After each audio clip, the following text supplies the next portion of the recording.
मुझे तो यकीन नहीं आ रहा है कि इस जमीन के अंदर 26 लोगों की लाश है। अगर कोई मुजरिम एक भी लाश को गाड़ता है तो वो पकड़ा जाता है, और यहाँ किसी ने 26 लाशें गाड़ी है।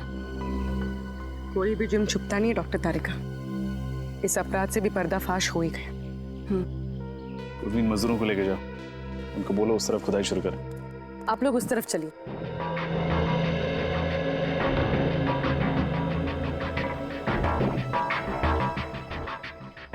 सर। हाँ बोलो। गलती से भी रिश्वत देने का ख्याल अपने दिमाग में मत लाना। सीआईडी के सामने तुम्हारी दाल गलने वाली नहीं है। वो बात नहीं सर, आप हमें गलत समझ रहे हैं। दरअसल क्या बात है? मैं इस जमीन का मालिक नहीं हूँ सर। तुम मालिक नहीं हो तो कौन है? पता नहीं सर। पता नहीं मतलब? मैं आपको बताता हूँ सर। दरअसल हम सुनसान और अनजान जमीन पर कब्जा कर लेते हैं, उसके बाद उस जमीन को दूसरों को बेच देते हैं, या फिर वहाँ पर मकान या दुकान बना देते हैं। What?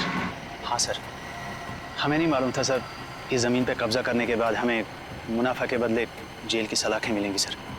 सर हमें बचा लीजिए सर। मुजरिम अक्सर पकड़े जाने के बाद लेखक बन जाते हैं, दिलचस्प कहानियां सुनाने लगते हैं। तुम्हारी भी अच्छी है। नहीं सर, ये कहानी नहीं है, ये सच्चाई है सर। आप ये जमीन के पेपर देख लीजिए सर। आप किसी भी अच्छे वकील को दिखा लीजिए, वो यही कहेगा कि ये नकली पेपर से। तो तुम्हारी कहानी सच्ची भी है, तुम्हें जेल तो जाना ही पड़ेगा।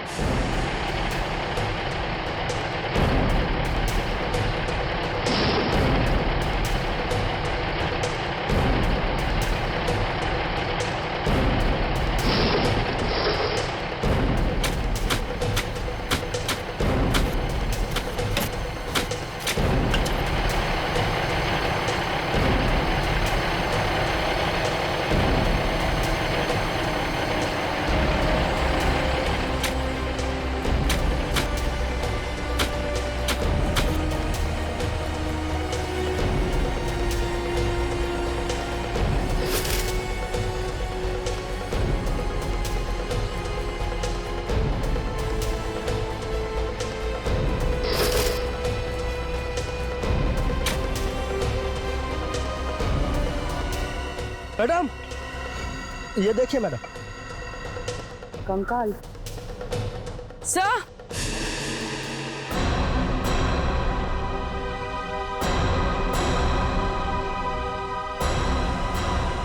उधर कुछ है? सर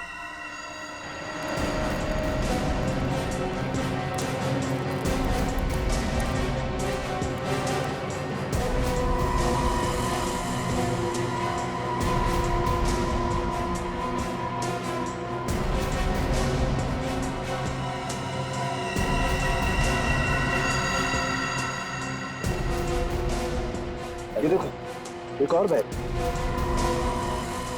सर शायद ये लोग यात्री होंगे, लगता है इनके सामान में कोई आईडी वगैरह हो। बिल्कुल चेक करते हैं।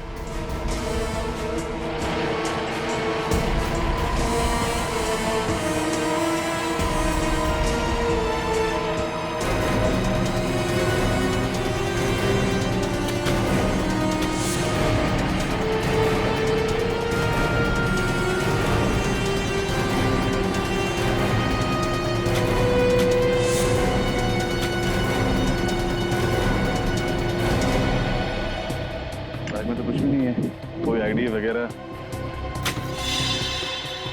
सर, ये देखिए।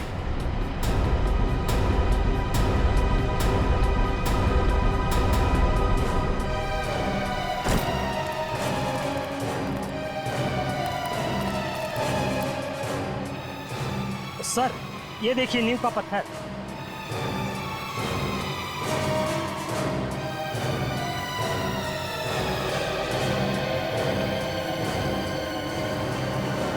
कहीं ऐसा तो नहीं कि यहाँ पर कभी कोई बिल्डिंग हुआ करती थी जिसे गिरा कर इस जगह पर कब्रिस्तान बना दिया गया? हो सकता है।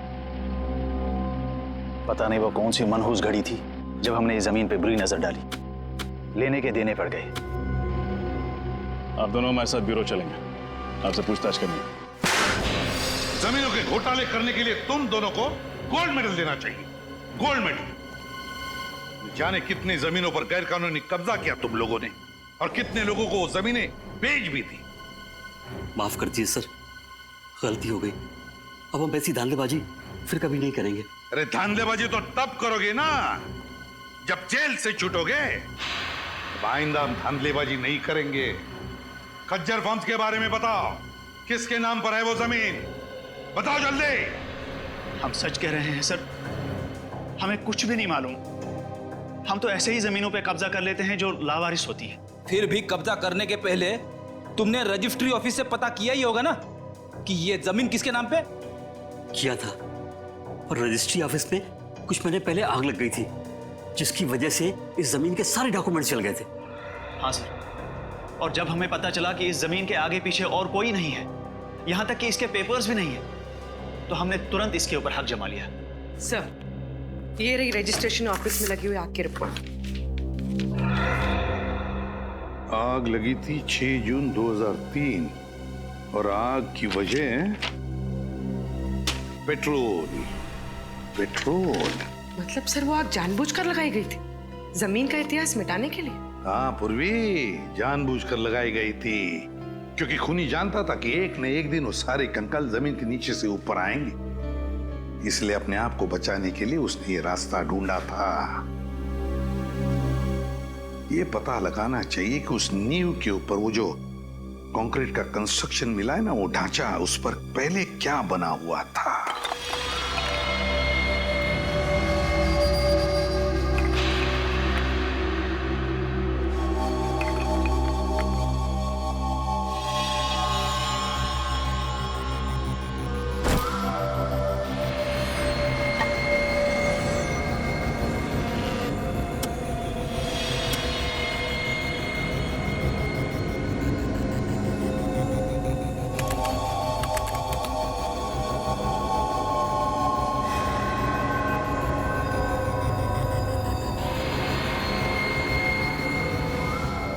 माय गॉड, क्या हुआ सर?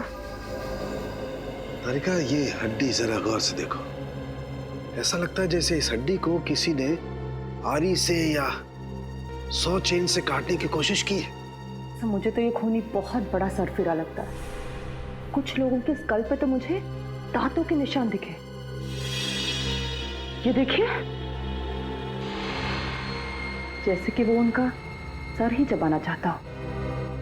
My God. सर कहीं ये किसी जंगली जानवर का काम तो नहीं है?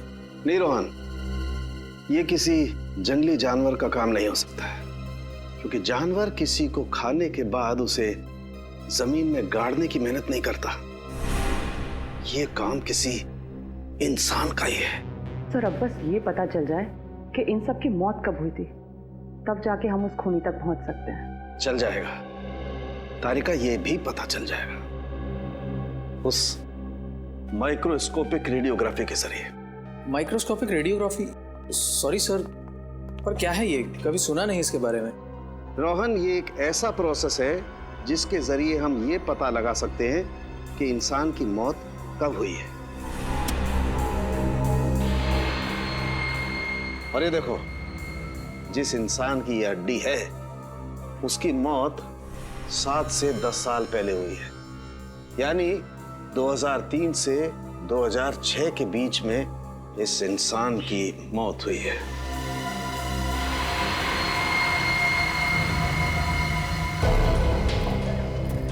और कितनी दूर चलना पड़ेगा अभी?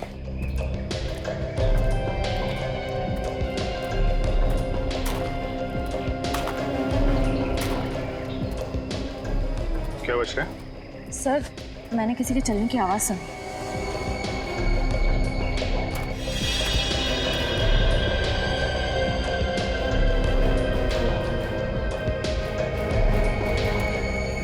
यहाँ तो कोई नहीं दिख रहा। सर शायद मेरा वहम होगा। ना सारा खून। ये जितने भी कंकाल हैं इनमें से कुछ लोग विदेशी हैं, जैसे एशियन, कॉकेशियन, अफ्रीकन वगैरह वगैरह।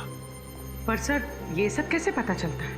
पूर्वी, इंसान की खोपड़ी सब कुछ बता देती है। उसके सर की बनावट, उसकी जबड़े की हड्डी, उसकी नाक की हड्डी की स्थिति, इस सब से उसके रूट्स के बारे में पता चल जाता है। खूनी तक पहुंचने के लिए हमारा ये जानना बहुत जरूरी है कि ये सब कौन है, इनकी पहचान क्या है। आरव का तो अभी तक पता नहीं चल पाया, लेकिन ये दोनों जरूर स्पोर्ट्समैन रहे हों, रनर या कोई एथलीट। अच्छा, इनके पैरों की हड्डियों की बनावट हम आम लोगों से अलग है क्या सर? हाँ, इनके पैरों की हड्डियां आम लोगों के पैरों की हड्डियों से ज्यादा मजबूत है, जैसी एक एथलीट की होती है। सर? हाँ,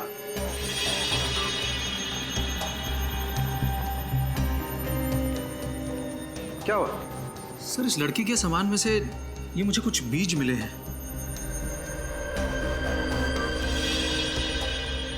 ये किस तरीके के बीज हैं? नागा जोलकिया नाम का मसाला है। ये दुनिया का सबसे तीखा मसाला है, और ये इतना तीखा मसाला है कि नॉर्मल नमक या मिर्च की तरह नहीं खाया जाता। तकरीबन हजारों लाल मिर्च की ताकत इस थोड़े से मसाले में है। नागा जोलकिया, कोई ये मसाला इस तरीके से अपने सामान में लेकर क्यों घूमेगा? कहीं ये लड़की कोई रिसर्च वगैरह तो नहीं कर रही थी? खून का सैंपल ले लो श्रेया, बच्चों के माँ बाप के डीएनए के साथ मैच करके देख लेंगे।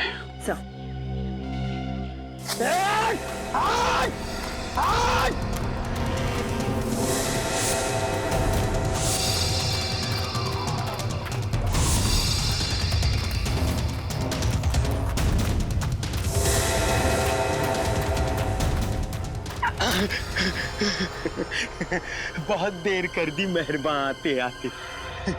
चलो अब अच्छे बच्चों की तरह अपना सारा सामान मेरे हवाले कर दो। नहीं तो क्या करेगा? हाँ?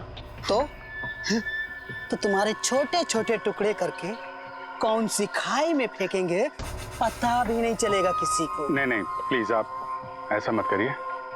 ये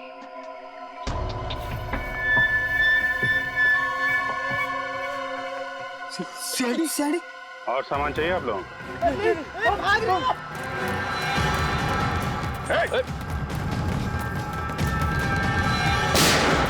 भागोगे तो गोली लग जाएगी, भागो मत। कहाँ भाग रहे थे? हमें माफ कर दो साहब, हम दोनों तो छोटे मोटे लुटेरे हैं साहब।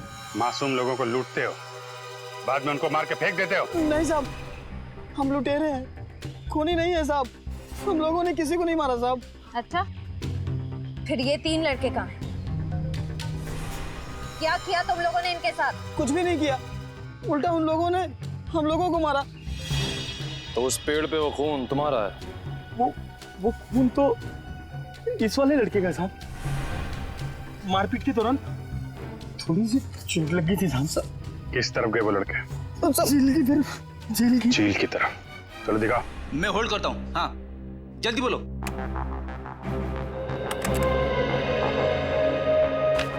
जी हाँ, मैं 2003 की बात कर रही हूँ, आज से 10 साल पहले की। मसाले का नाम है नागा झोलके, और जितने भी ऐसे खेत हैं जहाँ नागा झोलके नाम का मसाला उगता है, वहाँ उस लड़की की फोटो भेज दीजिए। और हाँ, एग्रीकल्चर इंस्टीट्यूट्स में भी।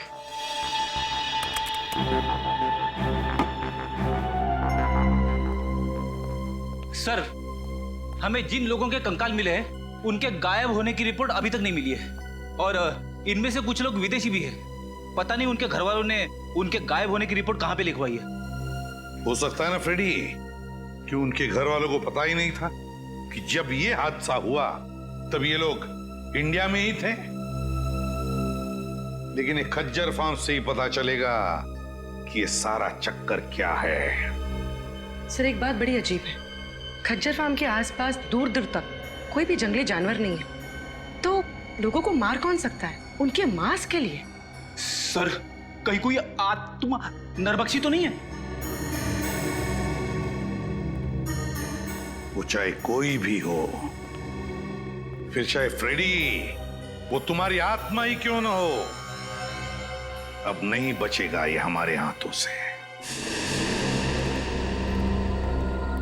ये रही झील।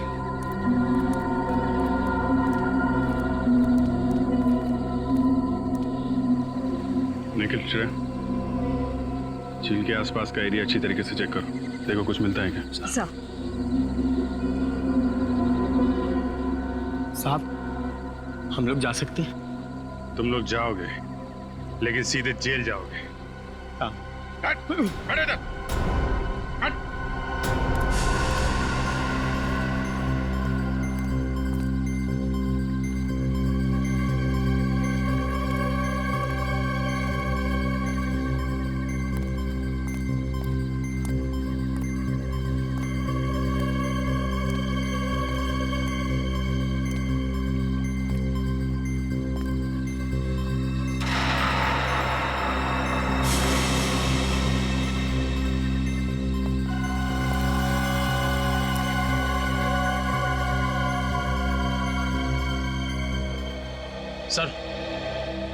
सर ये टॉल मिला है सर, इस पे खून लगा हुआ है।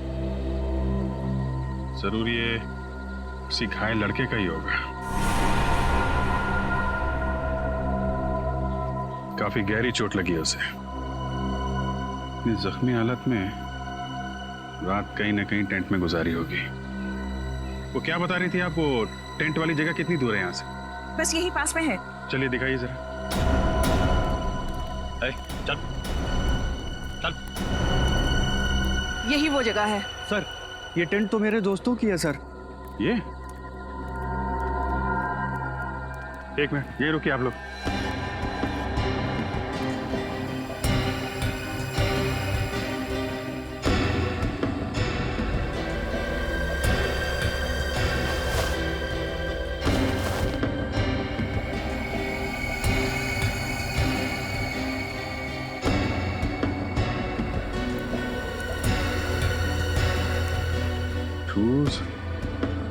टूटे हुए टेंट, बिखरा हुआ सामान, क्या हुआ क्या यहाँ पे? सर, उन्हें कुछ हो तो नहीं गया होगा सर? सर हो सकता है ये किसी जंगली जानवर ने हमला किया। पर सर इस इलाके में तो कोई जंगली जानवर है ही नहीं। जानवर नहीं है तो फिर ये सब?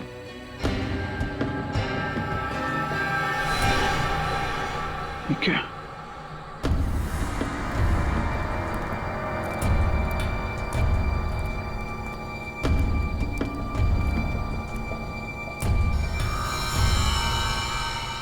बहुत सारा खून है।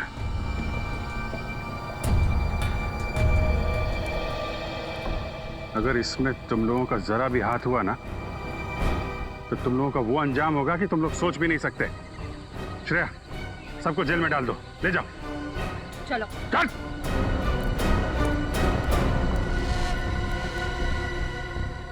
यहां से आगे घसीटने के निशान भी दिख रहे हैं। देखते हैं ये निशान कहां लेके जाते हैं।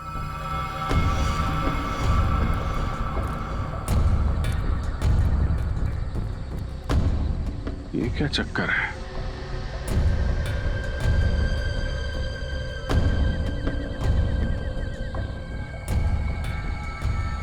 एक मिनट, आप लोग यहीं पे रुकिए।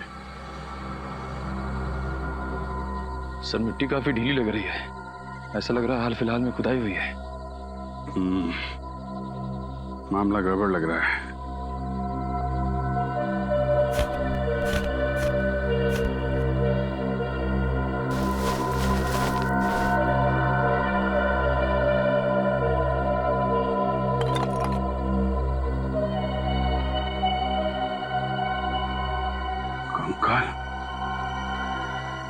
निखिल, कुछ खोदने का इंतजाम करो।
ये क्या चक्कर है?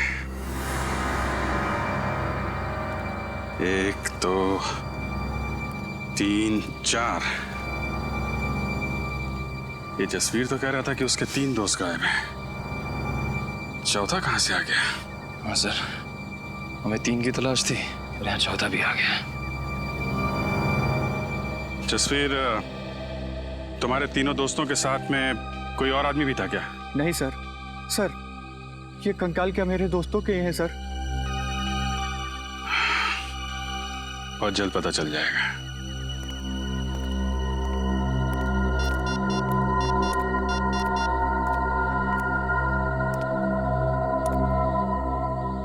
हाँ तारिका जी, आपको जंगल में आना पड़ेगा।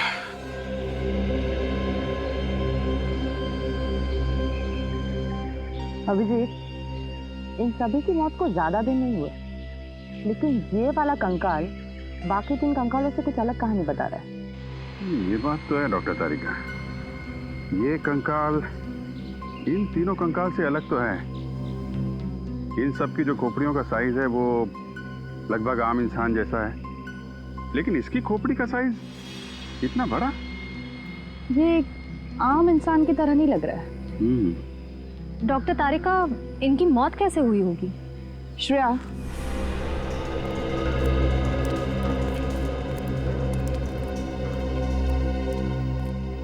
इसकी गर्दन पे और छाती पर दांतों के काटने के निशान हैं, पर फोरेंसिक में टेस्ट करके ही सही नतीजे पर पहुंच सकते हैं। खजर फर्म से मिली फाउंडेशन के अनुसार ही मैंने ये ब्लूप्रिंट तैयार किया। काफी बड़ी जगह है ना? जी सर, इसको देखकर नहीं लगता है कि ये किसी का घर या ऑफिस होगा। 2 स्विमिंग पूल की जगह छोड़ी गई है सर। 2 स्विमिंग पूल तो किसी होटल या रिसोर्ट में ही हो सकते ना? बिल्कुल सही कहा आपने। इसे देखकर लगता है ये जरूर कोई होटल या रिसोर्ट होगा, क्योंकि कॉरिडोर की जगह भी छोड़ी गई है। और ये यहाँ पर हमें सबसे ज्यादा लाशें मिली इस एरिया में। यहाँ क्या हो सकता है? मुझे लगता है सर ये होटल या रिसोर्ट का गार्डन हो। कोई होटल या रिसोर्ट, कोई होटल या रिसोर्ट जहां पर लोग रहने जाते थे पर जिंदा वापस नहीं लौटते थे। डॉक्टर तारिका, एक बात समझ में नहीं आ रही। आप कह रही हैं कि इनको मरे हुए ज्यादा दिन नहीं हुए, तो फिर इनके शरीर से खाल और मांस कहाँ गया? इन गड्ढों में हमें खाल का एक छोटा सा टुकड़ा भी नहीं मिला है। नहीं अभिजीत, एक टुकड़ा है यहाँ पे।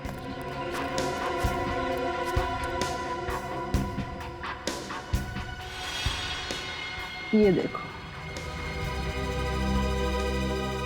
मांस का टुकड़ा है। जी हाँ सर, मैं पहचानता हूँ इन्हें। ये दलजीत है और ये मयंक, दोनों नेशनल लेवल के रनर्स थे। दोनों नेशनल लेवल के रनर्स? पर हुआ क्या? गायब कैसे हो गए ये? सर 10 साल पहले अप्रैल 2003 में मुंबई में एक इंटरसिटी टूर्नामेंट हुआ था। ये दोनों उसी में भाग लेने आए थे। टूर्नामेंट खत्म होने के बाद हम लोग तो उज्जैन वापस चले गए, लेकिन ये दोनों माथेरान घूमने जाना चाहते थे। फिर? सर इन लोगों ने रिक्वेस्ट की थी कि ये 2-3 दिन में वापस आ जाएंगे, लेकिन इनकी कोई खबर नहीं आई। इस लड़की को तो आप जानते ही हैं ना? हाँ सर, ये रिया है। ये पंचगनी गई थी हाइब्रिड प्लांट के रिसर्च के लिए। मुंबई रुकने का इसका कोई प्लान नहीं था, पर शायद उस रात काफी हाईवे पर जाम था, इसलिए मजबूरी में यहाँ इसे रुकना पड़ा। खज्जर फार्म में? जी। पूर्वी ये तीनों के तीनों, ये 2 लड़के और ये लड़की मुंबई शहर के नहीं थे, बाहर के थे, बाहर के। और सर ये तीनों खज्जर फार्म में रुके थे। वही तो, तीनों खज्जर फार्म में रुके। इस मांस का रंग बिल्कुल सफेद हो गया है। डॉक्टर तारिका, ऐसा सफेद तो केमिकल की वजह से होता है ना? हाँ, खूनी ने इन चारों की खाल निकालने के लिए जरूर कोई सॉल्यूशन या फिर केमिकल का इस्तेमाल किया है। सर हमें यहाँ आसपास से किसी भी केमिकल के ट्रेसेस या लैब वगैरह कुछ नहीं मिला है। इसका मतलब इन चारों को मारा कहीं और गया है और बाद में इन्हें यहाँ पे लाके गाड़ दिया गया।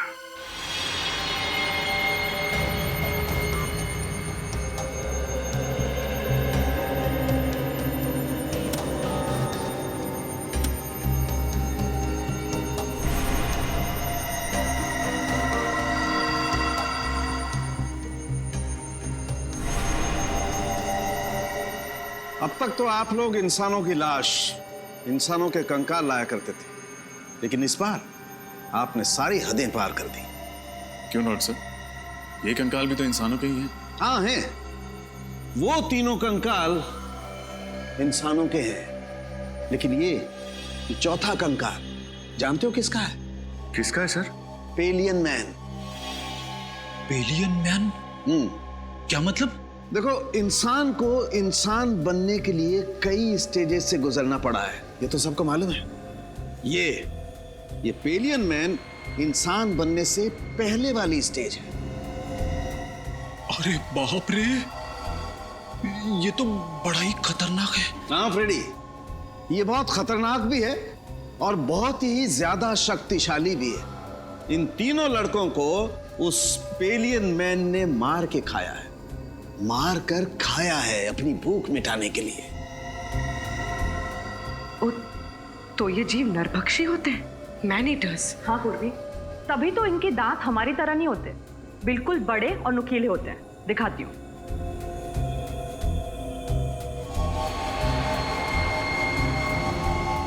ये देखो, और इस तरह से घुसते हैं।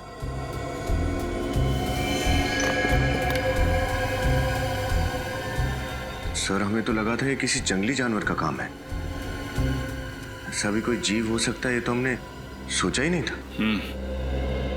लेकिन विनीत, अगर इन तीन लड़कों को इस जीव ने मारा है, तो फिर इस जीव को किसने मारा?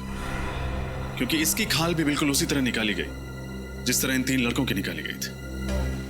मुझे लगता है इस पेलियन मैन को कोई और कंट्रोल करता है। आप शायद सही कह रहे हैं सोलंकी साहब, क्योंकि अगर इसे कोई और कंट्रोल नहीं कर रहा होता तो ये अब तक शहर में घुसकर तबाही मचा चुका होता। कोई तो है जो इसे इसकी खुराक देता है। उस एरिया के सारे रिसोर्ट्स में जाके चेक करना होगा।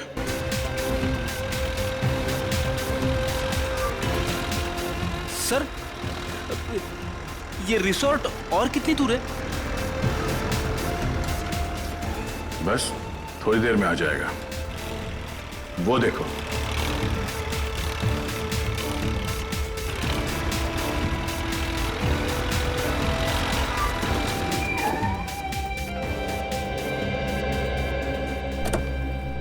इस इलाके में ये वो दो रिसोर्ट हैं जिनके नक्शे ठीक उस रिसोर्ट की तरह है जो 2003 में नष्ट किए गए थे। अब सर, उन तीनों लड़कों का और उस आदि मानव का कंकाल भी तो हमें आसपास के एरिया में से मिला था ना। फिर रिसोर्ट में जाने से खतरा हुआ तो? फ्रेडी, खतरा है इसीलिए तो जाना है। ये देखो, दोनों रिसोर्ट्स में खुफिया रास्ते हैं। एक रास्ता ये तहखाने की तरफ जाता है और ये दूसरा रास्ता रिसोर्ट से बाहर निकलता है। ये जो कोई भी जीव है जिसने इतना आतंक मचा रखा है, उसे इस रिसोर्ट के किसी खुफिया कोने में पाल पोस के बड़ा किया गया होगा। हाँ सर, कोई तो है जो अपने फायदे के लिए इस जीव का गलत इस्तेमाल कर रहा है और खून की नदियां बहा रहा है। एग्जैक्टली। वो जो कोई भी है, आज की रात उसकी जिंदगी की आखिरी रात होगी। काम करते हैं, मैं और सचिन ये सामने वाले रिसोर्ट में जाते हैं। फिर तुम और निखिल यहाँ इस रिसोर्ट में जाओ। सर, मैं आपके साथ आता हूँ। नहीं, निखिल की रक्षा के लिए तुम्हें इसके साथ जाना पड़ेगा। चलें सर? चलो, डरना नहीं, मैं हूं ना।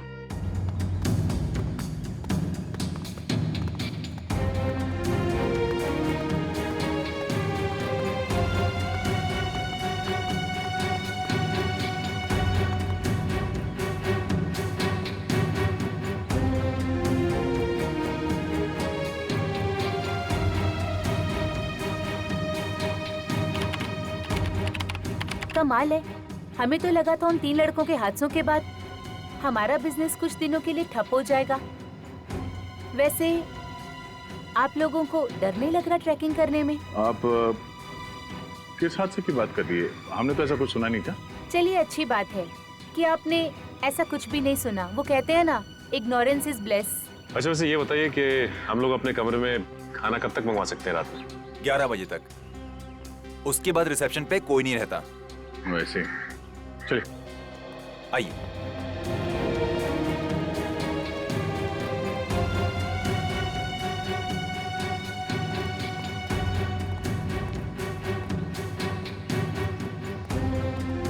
सर मुझे इनके तौर तरीके यहाँ कुछ ठीक नहीं लग रहे। तू फिक्र मत कर निखिल, दया सर ने भेजा है मुझे तेरी रक्षा करने के लिए।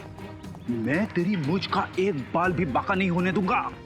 लेकिन सर मेरी तो मूंछ ही नहीं है। तू उगानी चाहिए थी ना।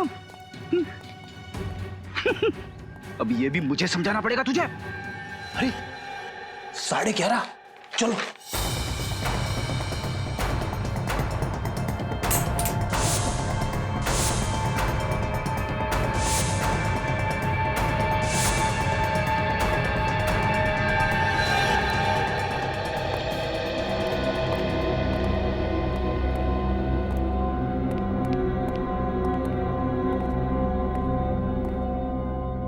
ये दरवाजा तो कॉरिडोर पे खुलता है, नीचे चलते हैं।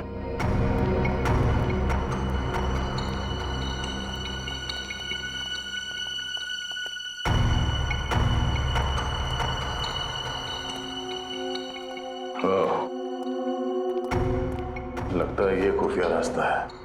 हाँ सर, तहखाने में तो कुछ मिला नहीं था। हो सकता है यही दरवाजा हमें मुजरिम तक पहुंचा दे।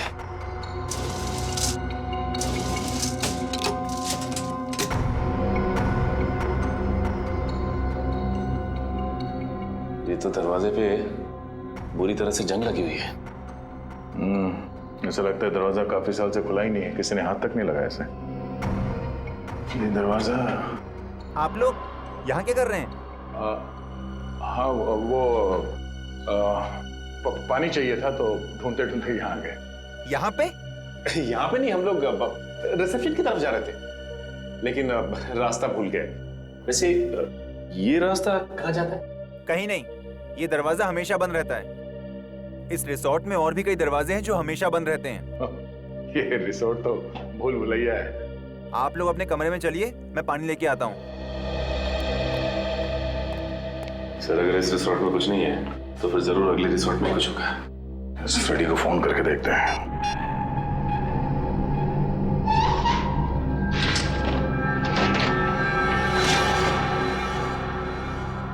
अरे बाप रे, कितना अंधेरा है यहाँ पे। ना तो कोई बल्ब है और ना ही ट्यूबलाइट। लगता है फ्रेडी का मोबाइल नेटवर्क एरिया में नहीं है, लग नहीं रहा। सर एक मिनट, मैं निखिल का ट्राई करता हूँ। ये यहाँ पे दरवाजा है। नहीं लग रहा सर। एक काम करते हैं, वहीं चल के देखते हैं।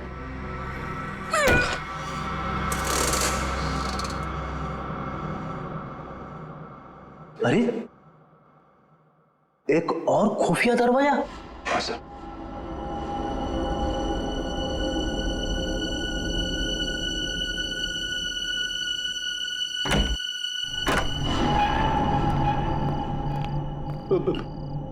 मैंने सुना है अक्सर ऐसी बंद अंधेरी जगह पे आत्माएं होती है।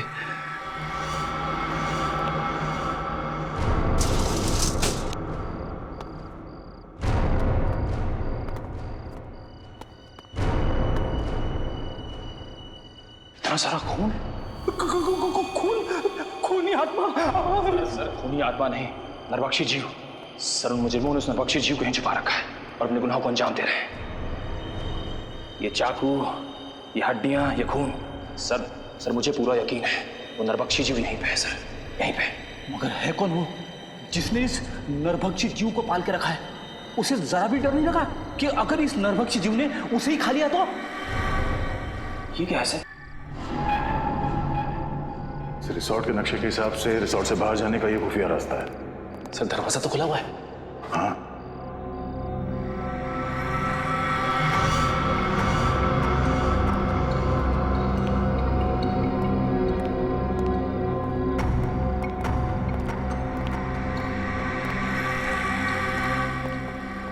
दो पलंग?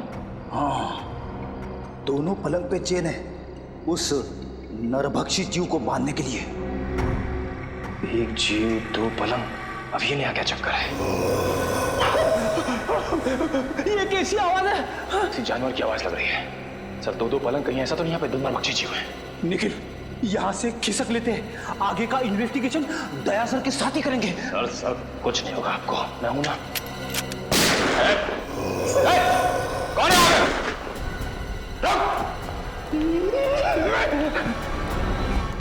ये गेट खुला है सर, फिर तो फ्रेडी और निखिल इतनी क्या होंगे? हाँ निखिल, सही देखिए, हड्डी और ये खून। ओह नो,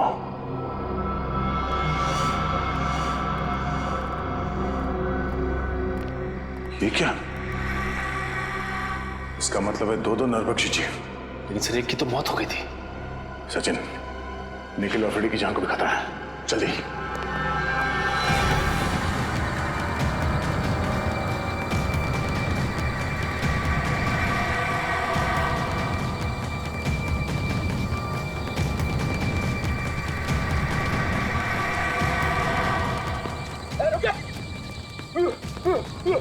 भागना मत, वरना गोली चला दूंगा।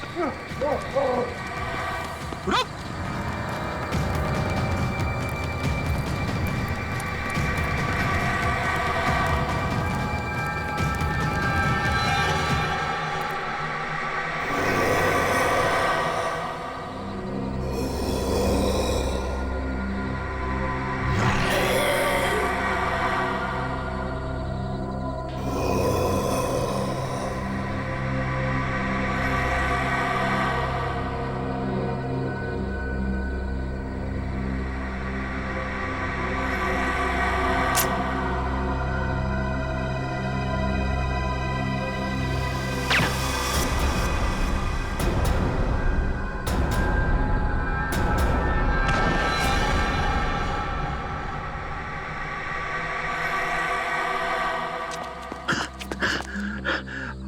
अरे वाह सर, आपने इसे मार दिया?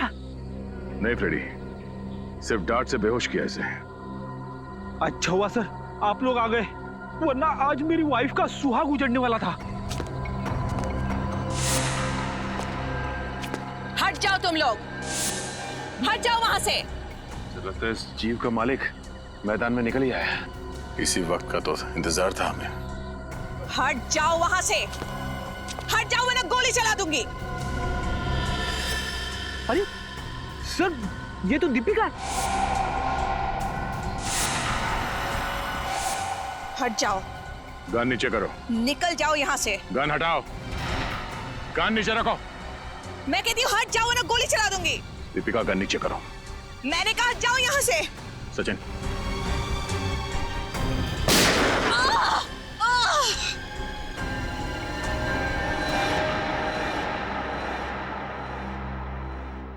मेरे पिताजी एक एंथ्रोपोलॉजिस्ट थे, मानव वैज्ञानी। बहुत साल पहले वो मंटोनियो नाम के एक छोटे से टापू में गए थे, जहां से वो दो ऐसे जीव लेके आए जो ना तो इंसान थे और ना ही जानवर। उन्हें देखकर ऐसा लगता था जैसे वो इंसानों से एक स्टेज पीछे हैं। एक मिनट, तुम्हारे पिताजी उन लोगों को यहाँ इंडिया में कैसे लेके आए? ये तो गैर कानूनी है ना? जी, स्मगल करके, गैर कानूनी तरीके से। पर जैसे जैसे वक्त बीतता गया उनके साथ मेरा लगाव बहुत बढ़ गया। पर मेरा यकीन मानिए सर, मैं बिल्कुल नहीं जानती थी कि जैसे जैसे वो बड़े होते जाएंगे वो नरभक्षी बन जाएंगे, मैन ईटर्स। और इसीलिए तुमने उनकी इंसानी मांस खाने की भूख को मिटाने के लिए रिसोर्ट में जितने भी लोग आते थे उनका शिकार करना शुरू कर दिया। तो मैं और क्या करती? मुझे डर था कि कहीं एक दिन उन्हें अपना खुराक ना मिले तो शायद वो मुझे ही अपना शिकार बना लेंगे। अगर इतना ही लगाव था तुम्हें इन दोनों से, तो तुमने एक जीव को मार क्यों दिया? क्योंकि वो मेरे कैद से भाग गया था और उसने उन तीनों लड़कों को मार दिया। और जब इस तरह के जीव अपने मालिक का आदर और सम्मान नहीं करते हैं तो उन्हें मार ही देना चाहिए। सर, क्या मैं एक आखिरी बार उससे मिल सकती हूँ? प्लीज। वो कहाँ है? कैसा है वो? उसे हमने एंथ्रोपोलॉजी डिपार्टमेंट भेज दिया है, वो लोग तय करेंगे उसके साथ क्या करना है। लेकिन तुमने बहुत बड़ा गुनाह किया है। न जाने कितने मासूम लोगों की जान गई है तुम्हारी वजह से। तुम्हारे साथ क्या करना है ये अदालत तय करेगी, असाइलम या जेल।